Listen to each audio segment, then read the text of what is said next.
Welcome to the Why Not Today podcast, where we celebrate courage, determination, and the power of saying, why not today? I'm your host, Leslie Kane, and in each episode, we dive into inspiring stories of individuals who have taken bold steps, faced their fears, and embraced the positivity of today, or the possibility of today. From entrepreneurs to artists to dreamers to doers, we explore the moments when they said, enough waiting, why not today? Join me as we uncover the heartwarming, the audacious, and the transformative.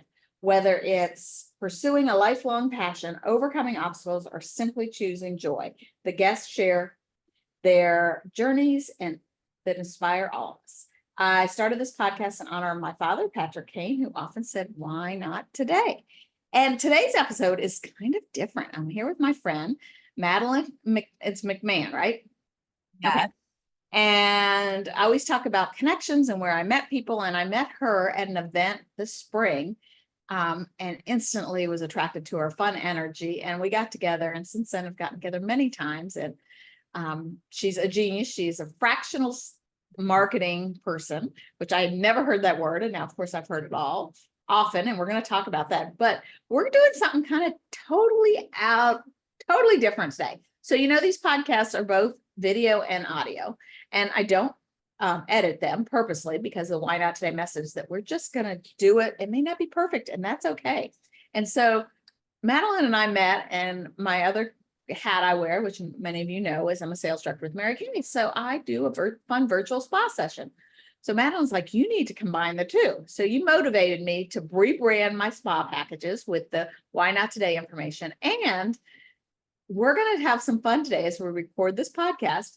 We are going to both do a spa session. So you're going to see us with no makeup, with charcoal mask, and we're just going to have fun. And so as Madeline is a marketing person, we thought how perfect that, marketing is being authentic, and it's showing, social media is showing up not perfect. And so we're going to talk about that as we talk about her courage journey. And just, we've never done this before, so we may fumble a little bit. But we're just going to have some fun and let you join us. So, Madeline, I'm excited to do this with you, and thank you for your creativity to come up with this idea. So why don't we start with introduce a little bit about who you are, not your career path and all that stuff, but a little bit about who Madeline is and a fun fact we might not know about you. Oh man. So my name is Madeline McMahon, and you said not to mention work, but a huge part of who I am is what I do and what I love so much. So I'm a fractional marketing strategist, and part of the motivation in that is that I want to be connected with as many different people as possible because I like to learn from others' experiences, and I've felt very called to pay forward the things that I've learned in my life and in my journey. So you do a really good job of it because you have filled my head with so many ideas. I walk away from you like my head spinning. And I think the second time we met, I literally took Advil before I got together with you because you just blew my mind with all these ideas, and they're all awesome, but you make me think different thoughts. So I so appreciate that. I appreciate the audience because it can be a lot and it can be loud. And so anytime I find someone that is there for the party, I feel just as appreciative of your time. I'm always here for the party. Why not today? So what's a fun fact about you? Oh, a fun fact about me. So I was born in Hawaii is one of my favorite fun facts, but I think I knew that. more interesting to this conversation is that I was a door-to-door salesperson in Las Vegas for a year. I sold ADT home security. So some of it comes from my education and my background. Some of it comes from my sales hustle from being a door knocker in Las Vegas for a year. Wow, that's a little crazy. So, and you don't have business cards, which I love as a marketing person. And so your email address is it Madeline at Beer Yep. Beer pays the bills. And I love that. Is that right? Yes. And, okay. And recently, to be transparent with you and your viewers, it's been beer pays the bills ish. Okay. Okay. So in honor of that, because she works with breweries, and somehow, Madeline, when I'm talking and you try to talk, it's me. I see your lips moving, but I don't hear you. So I don't know if you have a setting. don't know. I'll try to be mindful of I that. have a setting. But so in honor of her beer pays the bill-ish, I have my Why Not Today beer cup, my pint cup with a beer in it today. So why not? We're gonna have some fun today. All right, a little liquid courage for us. All right, so speaking of courage, what does courage mean to you? This is actually courage for me. So you earlier that social media is about being authentic, but actually my start in social media was more about the quest to be more perfect. I started using social media in the MySpace time. And when I really got into how I am where I am now is being a craft beer influencer on Instagram. Okay. Your influencer on Instagram, I had, a persona of sorts, and someone that does not leave the house without makeup, actually. So what takes courage, and where the long story short and all of that is that I'm sitting here today being authentic and that I'm not wearing makeup, and I'm going to put all these things on my face, and I'm still going to share this to my profiles and know that there are lots of people that might feel like they're looking at me maybe for the first time, because I'm think of my makeup and my appearance as part of like a costume I get to wear based on where I am and how I'm feeling. So I feel it took a lot of courage for me to be here this evening, barefaced and doing face masks with you. That's how I'll kick that off. I appreciate that. And for me too, 30-year career in Mary Kay, I never walked out of the house without full face makeup. Like staying in a hotel for a Mary Kay event, I wouldn't even go to the elevator without. Yeah. And that has definitely changed. And we got to be authentic, we got to be who we be. Yeah. And so so we're going to talk about your courage journey as we use products. So what we're going to do, just so you know, we're not going to explain each product as we go and what they do. Of course, anybody watching, if you want to do a virtual spa session with me, we can absolutely do it. They're totally free. You need to do them, and they're super fun, and you'll be pampered. So, but we're going to relate maybe some of the products to a courage journey. So we're going to be doing products and trying products and put masks on as we're kind of talking.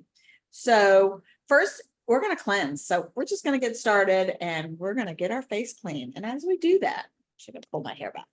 So this is, as we said, we're just doing this on the fly, and we're just having fun. I'm going to pull my hair back. So Madeline, as we talk about courage and your courage journey, I love that you was sold door to door in Vegas. So let's talk about that.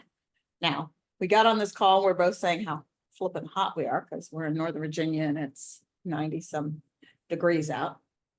And so tell me some courage stories from Vegas and selling.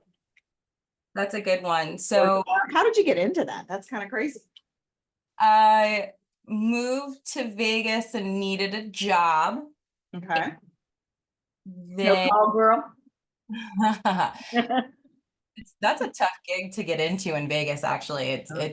Yeah, work is a very different environment if none of your viewers have ever looked for work in Las Vegas, whether it's a waitress or a bartender, things like that. Like things are just different with unions and stuff in that town. So anyway, I was looking for something with flexibility, and I got a call back, and I think the initial thing that took courage was it was my first ever sales job that was commission only. Oh, wow. I didn't know anybody, and I took a job that did not have guaranteed income. So that was an adventure. And then once I was in the room, I was one of the only female presenting individuals. So there were times that I had to stand up and practice my pitch, and times that I had the best sales of the month. But I think the biggest struggle was proving that it was on my skill set and not just my appearance. So that was an interesting learning experience. Especially in Vegas. Yeah. Yes. So we're going to go to our next step as we're talking. So, and this is, and I'm going to talk about this product a little bit. This is a microdermabrasion. So this is going to get rid of all those dead skin cells. And so sometimes we got to ditch what we're doing and try something new. So did you get into your next career path from there, or was there something in between? I did. When I moved back to Virginia from You grew up in Virginia, right? I was born in Hawaii. We lived in Kenya. My dad was in the Navy. Okay. Yeah. So I graduated college in Virginia. My dad retired in Virginia. Virginia is the one state I just can't quit. Keep coming back, huh? When I got back from Las Vegas, I was at the point where I had more of the accolade of being a craft beer influencer. I had fully developed my Instagram profile. I was at a point where people were interested in working with me. This And when you were doing that in Vegas? yeah, that Vegas was definitely a peak of it. Before I left for Vegas, I was voted as one of the 30 female influencers on Instagram to watch by a Men's Health article, and my exploded. So I had done all of this really intentional grassroots effort to build my profile.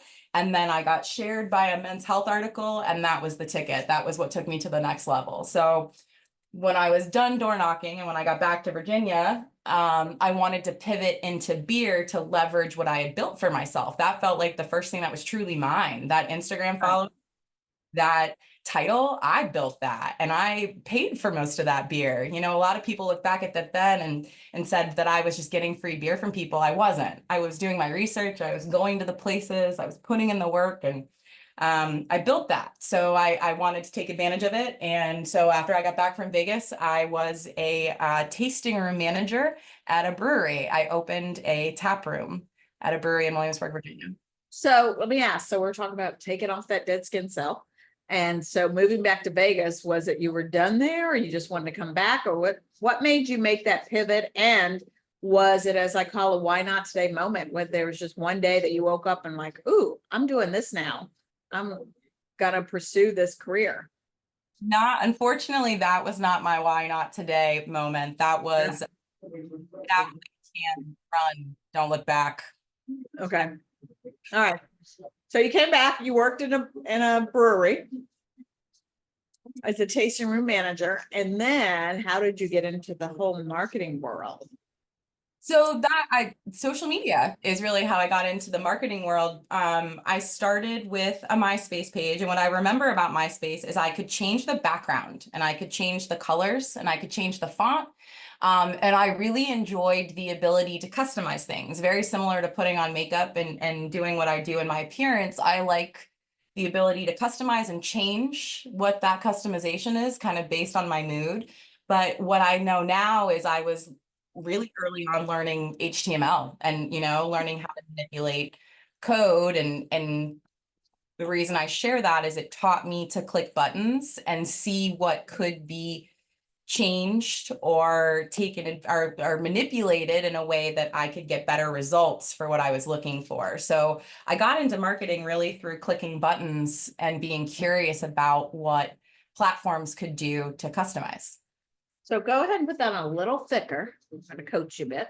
So, yeah, so I think the difference in our age talks about how you were more comfortable clicking buttons. I did not grow up with internet, and I did not grow up with like a comfortableness. You were afraid to do things and try things. And what if you did this? But it sounded like you were more open to trying and playing.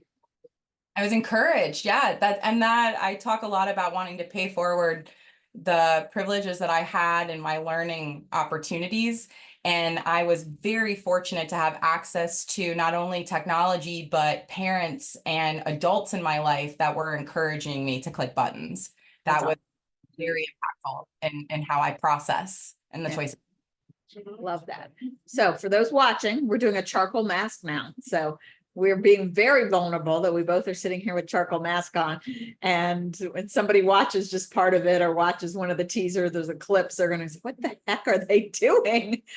So, but charcoal is magnetic. It pulls out all those impurities. So at some point you made the dive or you made the switch. Was that a why not? Have you had why not today moments?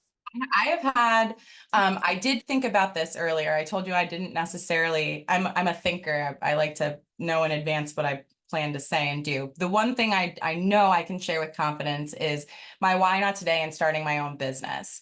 And Okay. I have a similar mantra of my own. When I was in Vegas, I saw a quote, and I meant to look it up before we got on here so that I said it correctly. I'll share it with you so that you can put it in the show notes for this, but something to the effect of, neat and tidy is not where your magic is. Be brave, choose the mess. So my today moment is very much a choose the mess moment. And I was managing an apartment complex with a comfortable salary and benefits and future and opportunities. And I'm not going to say that it wasn't messy enough anymore. It just got to a point where I knew it wasn't the room I needed to be in.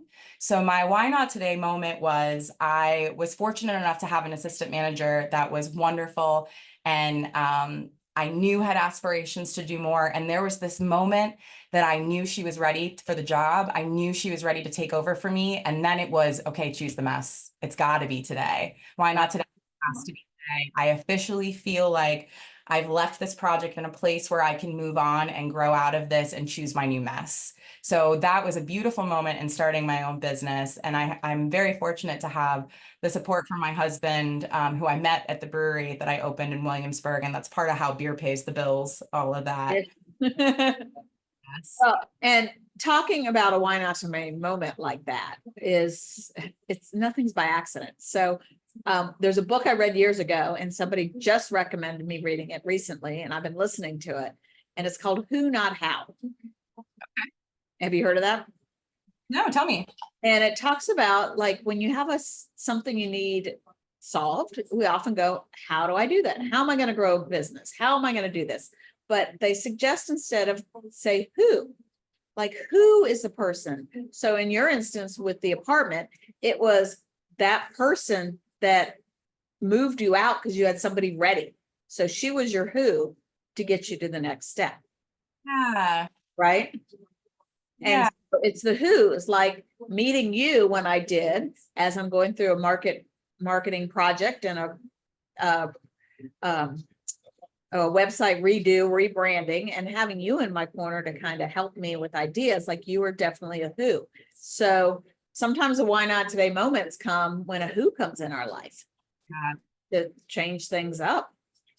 Very powerful and very accurate. You know, and so being able to say, all right, what's the next step, and how am I going to problem solve and grow this by the who's? Yeah. Oh, I love that. That's fantastic. So, and part of my why not today message, and what I'm so passionate about, is people taking that unsettled, that rest, that know that there's something bigger and better for you, and leaving, not that I'm into making you financially insecure, but you got to get rid of that boat. You got to get rid of that plan B, burn the boat, as they say. I quit my job 25 years ago to pursue Mary Kay because I knew this was a better world. And I had not replaced my salary, but I knew this was a better world, and I knew how to work. I've got people skills, and I think I was willing to take the risk, and that sounds like you did too. Yeah, it was a calculated risk, but that is definitely a powerful statement. It was sometimes it's courage to stay, sometimes it's courage to leave. Courage. Yeah. To make that pivot and have that why not today moment. Yeah. So let's talk about your business in relation to being authentic, social media. Let's give our viewers or listeners, and if you're just listening, I highly recommend go to YouTube and watch us because we're entertaining tonight. But let's talk about being authentic in social media, and some tips for people that are maybe just putting their toe in the water, because social media is scary. And I know somebody that's super duper duper successful, a top $1 million person, Mary Kay, and she just this week got into Instagram and she's terrified. Like, what do I do? So what are tips and things you can suggest to people? And as you do that, we're going to take off our masks, and sometimes you got to take off the mask. Yeah. Not a good segue to what you do in social media. So I think my tip right now, if you want to be authentic, it matters what that means. And I don't mean to be vague, but you kind of need to know what you're hoping to get out of the experience to be able to manufacture that. So if you're hoping to make connections with people, that needs to be part of the messaging in a way that you're talking to people when you connect, right? We're not just throwing things out into the universe anymore and hoping that they work. We need to have a better idea of what we want our efforts to accomplish. Okay. Measure whether or not we're reaching the audience we want to, or saying what we want to when we reach them. So I think the first challenge I have for you in social media, if you want to be authentic, is you need to be authentic with yourself and be true to what it is you're trying to accomplish. Once you are being honest with yourself and authentic in your efforts, it will be much better to see the goals and make it able to reach them. But Right. that's the challenge. You got to be true to yourself and have that tough conversation. What am I really expecting? What do I wish would happen? Then you can talk about how to make it happen. Instead of my marketing philosophy of throw spaghetti at the wall. Oh, it's the spaghetti approach. You know, that's kind of what I've been playing, and follow the leader and who's doing this and who's making things happen. So how do you learn to be authentic with your, or how do you figure out what do you want? What are you trying to do? So my suggestion in these startups and the do-it-yourself is first figure out what your bandwidth is. Because I found if you enjoy doing something, it doesn't take the same type of time or bandwidth. So Right. is there a particular social media component that you do feel energized by? You could be more authentic by leaning into that component versus just trying to do what everyone says is supposed to happen right now. The true trick, if you're doing organic social media, it's consistency. And there are lots of options in what consistent means for you. So I would say start with, what do you really have time for? Well, I was going to bring this back to the Mary Kay as we're doing this before you keep going. One is, I have people that have never washed their face. You want to put the skinny part, we're putting eye patches in Alan's. So you want to put the skinny part towards your nose. So as far as people that have never washed their face and taken care of their skin, they, I tell people, some people are in preschool and some people are in grad school. And if somebody has never washed their face, I'm not going to suggest they get a whole bunch of products that they're not going to use. Just to get products just because Madeline's using it or I'm using it. If you don't wash your face, we got to start somewhere. And so I think that definitely relates to the marketing. Like, where are you in your comfort level? Like, if you've never done anything, doing reels and doing all this fancy stuff is not going to be a good place to play. And I love what you said about doing the things that give you joy. So when COVID happened and I had to recreate a business, I played with all different things, coming up with finally this spa session virtually in front of people. Now I know a lot of people that did Facebook parties, like they do a party and they'd be on the screen doing this and they couldn't see anybody. That was not my sweet spot. That, although I know people that have been super successful, done very well, that did not give me joy. Like, I do not want to stare at myself for an hour and talk to a computer screen. And so I learned that I had to do these in front of people. Also, the thing you said about consistency, good skincare takes consistency. You got to wash your face. You got to do the things. You can't do it, once and then wait 6 years and do it again. And social media, the same thing. And so finding out what you like, what do you like? I always ask people, like, when they say, what should I get? I'm like, what do you feel like you need help with? And one question I ask people, and this is a great question to ask people, is when you look at a picture of 10 people, because I ask people, what do you want to fix, improve? They're like, oh, I don't think anything. I'm like, well, if you look at a picture of 10 people and you're in it, you look at yourself, right? Nope, you don't look at anybody else in the picture. We all look at ourselves and we pick out what we don't like. Oh my goodness. Have you ever thought about that? Not When you see a picture and a bunch of people and you want to approve it, you're going to look at you and see how you look, right? We're not going to look at how I look. I'm going to look at how, we're going to look at ourselves. And so when I talk about skincare, and so when you're putting things on social media and stuff, remember, people are more worried about what they're thinking, they're not paying people don't pay that much attention to us. You know, we need to be compelling, but they're not going to look at, oh, look, Madeline has a pimple on her nose. Like, they're not going to see those things. So I think we need to be authentic. You're laughing. So am I, did you disagree? What would you say? I don't disagree. I almost don't want to share the story because I know I'm going to share this video with my family and I'm going to throw them under the bus. Talk about this a lot because you're so correct. That is a very accurate statement. And I come from a family of really intelligent creatives. And so often our response is productive feedback. So I'm not going to say somebody wouldn't point out a pimple. A family member might, but I would never. And even in the business, if somebody's face is a hot mess, I am never going to walk up to somebody and say, oh, we need help. Like, you just don't do that. Well, to round it out, you know, I felt like I was creating a persona. And when I was an influencer, I had this, you know, not like reputation to uphold, but there was an expectation from my audience, and that shaped a lot of the content that I was making. So I appreciate the pivot now. I like that there are not craft beer influencers in that space anymore. It was a lot of pressure, and there are still female influencers that openly talk about the consequences of what that pressure has been like. And there are certainly people with more followers than I have that have had very unruly messages and critiques and criticisms. So I love this space so much because I've watched so many people struggle to see this be a possibility. Right. And I feel like social media should be a fun place and not like some of these pages and some of these people's comments and some of the things I see, I'm like, why are you putting that on social media? Like, come on, people. Am I wrong in thinking that? No, I have an interesting story related to that.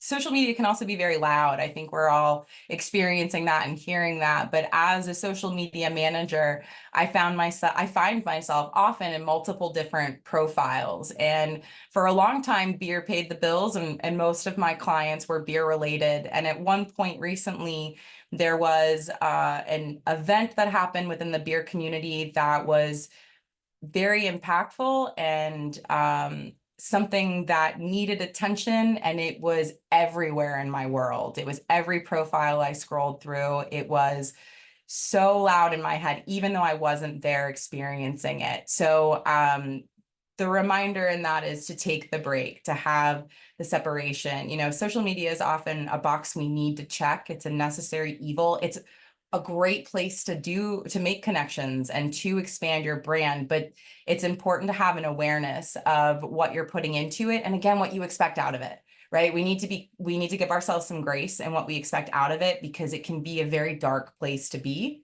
And if your goal there is to find the positive, there's positive. It's wonderful. But if you're not paying attention, it can get away from you. Yeah. And one thing that I often talk about is, you know, we go on social media, and there was actually a sad situation in Outer Banks last week where a young man got caught in a riptide and unfortunately passed away. And somebody on a Facebook post put something on the post that unfortunately they found him and he wasn't alive. And somebody came back and commented like, how dare you put that on social media just for likes?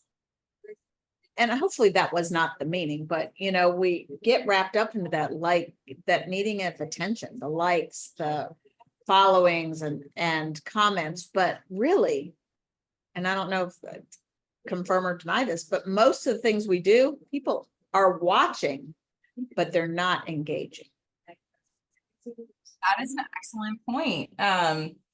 Excuse me. People will talk about the desire to go viral. And again, I challenge you to tell me what that means, what that does for you, what you would accomplish by doing that. We're in this obscure world where not only are we fighting the algorithms, people are pulling videos from other platforms and just reposting them. I mean, there are no rules, right? Like the Wild West. best you can do is figure out what you're trying to accomplish and start making note of the benchmarks as you go. Like, I think this might work. I try it. I get more likes. let's try a little more of it, or let's look back and see what we did differently that day that caused that spike. But I think a conversation I've been having a lot recently is that people are interested in investing in marketing, but data can be presented any way the person who holds the data chooses. Right. So you know what you're measuring. If you know what you're trying to accomplish, the data will be so much more impactful, good, bad, or ugly, but it really starts, the authenticity in all of this is being honest with yourself and knowing what you're hoping to accomplish. And that doesn't have to be the forever goal, right? My suggestion is have these ideas, implement them for a couple of months or a quarter, and then pivot, recalibrate, keep meeting new people and having conversations, because the algorithms are going to change, right? Yeah, the rules. So let me ask you this, because I put stuff on social media and people comment, they're like, I see you, I notice what you're doing. And I often wear the starfish necklace and talk about it often, that you never know who's watching and who you're going to make a difference, and who that one person you're going to meet. And so, but and I kind of lost what I was going to say. So in post, I know that I was going to say. So I know we talked about consistency. And so how do you consistently, couple things, fit it into your schedule? Because I'm like hit or miss. And then also check the algorithms, because I know you showed me how to do it and I probably haven't looked at it since I sat down with you. So is there a way to incorporate, is there some way you teach your clients to like, okay, this is how to make it work? And then the third part of this is posting things through like a scheduler. So my CRM will post things, but is that effective? I batch things a lot, and then because I don't have the time all the time. So lots of questions. So go. So, and you'll have to help me make sure I answer all of them. I'm gonna go backwards. So as far as scheduling, my high level pro tip to anyone listening is that Meta owns Instagram, and Meta Business Suite is tied directly into Facebook and Instagram. So I have found over the years that the simplest and most intuitive way to schedule your content is through Meta Business Suite. Is it perfect? No, none of them are, but you don't have to pay an additional fee for it. And you're able to look at the analytics that you need to. So are you going to teach me how to do that? Okay. My pro tip is don't pay for Hootsuite, don't pay for that stuff unless you're with an agency that can help you see the value specific to your project. But if you're in a startup, if you're in a do-it-yourself, start with Meta Business Suite, because it is designed to help keep people on the apps that you are posting content into, right? Facebook wants content that keeps people on Facebook. I don't want you going elsewhere. Right? So work within those platforms, and there are incentives for that. As far as pacing algorithms and checking your progress, I recommend picking a day of the month, whether it's the first or the second. Kind of pick a milestone and schedule yourself an appointment on your calendar to pull your analytics. The goal is to do it at the same month or at the same day of the month, time over time. So if you pull it on the third day of the month, or if it's the first Monday of the month, however that cadence works for you. But my suggestion is put the calendar reminder in. It won't take you that long, but it's good to at least pull the reports and have those snapshots. And I say that because even if you're not in a mindset to evaluate that data right this second, it is so beneficial to have it as you're starting to pay attention, or if you were to start working with the marketing person, to be able to go back and say, these are the analytics. And that is because they can go back and look at your content and see what date it was posted, right? And we can make those correlations if you have time to pull those reports. And I suggest kind of narrowing down which reports, because again, there are so many options, there's so much data. Paralysis by analysis. If you can figure out the core information you want to collect and pull it the same day every month, that'll get you started. Love that idea. And I actually started a spreadsheet one time, just in seeing followers and likes and those kind of things. And when you said pick a day, I was going to say today because it's the first, but I'm not going to do it today. So my next thought was next thought was the third, because that's my lucky number. So it's going to be the third, which you just said. Perfect. Yeah, perfect. Right. And then as far as okay, we talked about posting. So so if you're going to schedule them through Meta, you can go through and create everything. I know you said you hate creating a bunch of content at once. I struggle with that. Yes, I can usually create 2 to 3 things creatively at a time. My brain just doesn't, I'm not going to say I can't, because I don't, that's not true. I can. I just, after 3, I don't want to. Yeah. Well, there's something, I do a create or an inspirational post every day. And I try to figure them all out ahead of time and schedule them. Well, although I can do it watching TV, it's still one of those who, not how. So I hired somebody to do it now. And she's having so much joy doing it. I'm like, it's done. And it's fun for me to see what she posts. That's great. Yeah. I love Huh. that. Fantastic. All right. So we are in our spa session. We did charcoal mask, and then we just put eye patches on, and we did a facial peel that took another layer of dead skin cells. So we're getting really authentic. And then we're going to go, as we wrap up, we're going to hydrate our skin, make it feel amazing. So Madeline, take your eye patches off and wipe off your facial peel. And so is there anything else on your courage journey or marketing that you want to share before we talk about how we can encourage somebody else? Along with the idea of choose the mess, I think that something I'm proud of in my life is that I've had the courage to make mistakes. And then that can be scary. And I think that it is something that has really positively impacted my life, my willingness to make a mistake. And not that it's always been smart necessarily, but I do think I alluded to it earlier, the courage to stay or the courage to go. I think that this is your permission, this is your sign, it's okay to mess stuff up, right? It's okay to fall down. It's not about the trip, it's not about how long you're down there, it's about how you pick yourself back up, it's about the experience and the journey. And so I encourage anybody watching this to choose the mess and try, because it's okay to fall down and try again. That is so, so true. And there's a top motivational pastor, author, John Maxwell, that always says, if you fall down, pick up the lesson as you come up. Oh, I love that. I've never heard that. And you're not going to, your journey, especially as an entrepreneur, is not like this straight up. It's up and down. And I mean, there's days that you're ready to quit, and you're ready to throw in the towel. And I don't know if you felt this. I have, like, okay, I'm just going to go to get a job. Like, I want that steady paycheck. Yeah. Those benefits though. Yeah.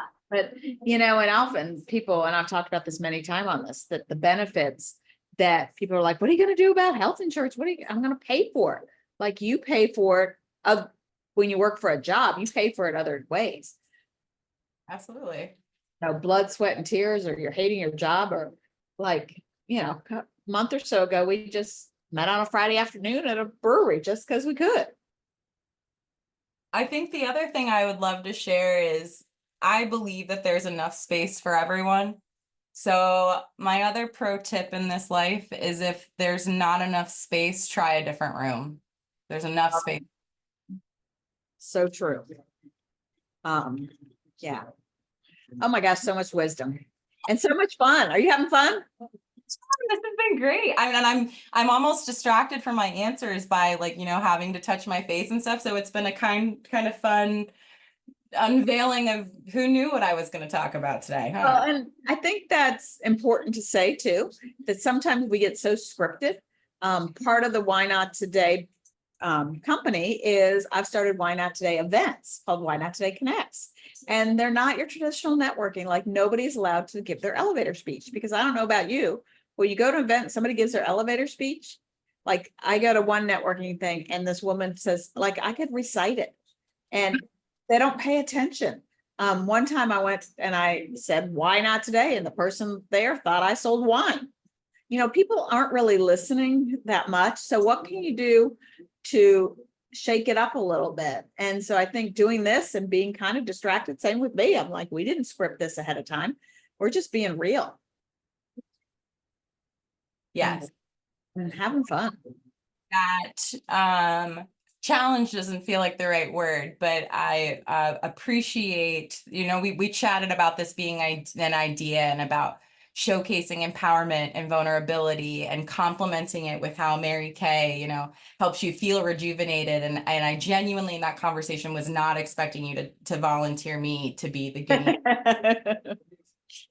But I'm glad I did. This has been fun. It has. And, we just got to do the things sometimes and just say, why not today? And, this is going to be the viral Why Not Today episode. Who knows where it's going to go? Maybe this is going to be the thing that's going to catapult both of our career. Well, if you get a surge in different demographic than your usual viewership, it'll just be because I shared it on my beer Instagram. Okay. Well, we can do that. So much fun. All right, I'm trying to think. So where do we find you? If people want to find you, and I know you left Northern Virginia, but you come back here often, so that's good.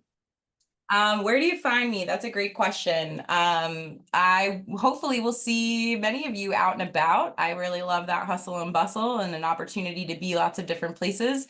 So you'll find me in Loudoun County, Fredericksburg, or Richmond. On social media, my Instagram is Madeline Regina Celeste. That is still my beer page. I have not posted to it in a long time, but I do use my stories and I can give you lots of tips on that.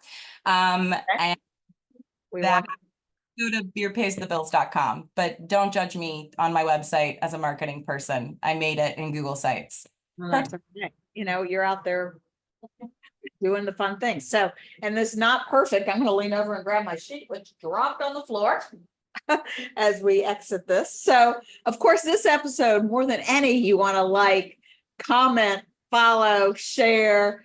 Thank you, Madeline, for being so vulnerable with me. And and I'm right here with you, and how much fun. And just so you know, as we finished up, if you're watching, we added hydration to our skin, and you are glowing, by the way. And it feels amazing. And you know what? Our face is ready for bed now. Woohoo! Yeah. So, well, thank you for joining me on this inspiring journey. Remember, every day is an opportunity to make a decision, share your dreams, and make a difference. So why not today? And as I said, subscribe, share, you can find everything you want to know about at the whynottodaypodcast.com. I'm going to share Madeline's contact information in the show notes. And thank you for being on this fun journey with us. And thank you, Madeline, for doing this. And if you're watching or listening, and you're like, hey, I want to do one of those things, we can do spa sessions. We can do some spa parties. So maybe we'll get Madeline to come share some marketing tips. Yeah. But maybe this is going to be an ongoing marketing. You never know where this is going to go. Yeah. Marketing tips. So thanks again for being here, Madeline, and being so vulnerable. And thank you for everybody for watching or listening. And remember, say, why not today? Thank you for your hospitality. And this has been a wonderful experience. You're doing incredible things for the community. You're awesome. And I really appreciate having you as a friend in my life. Thank you so much for having me. Thank you. And why not today?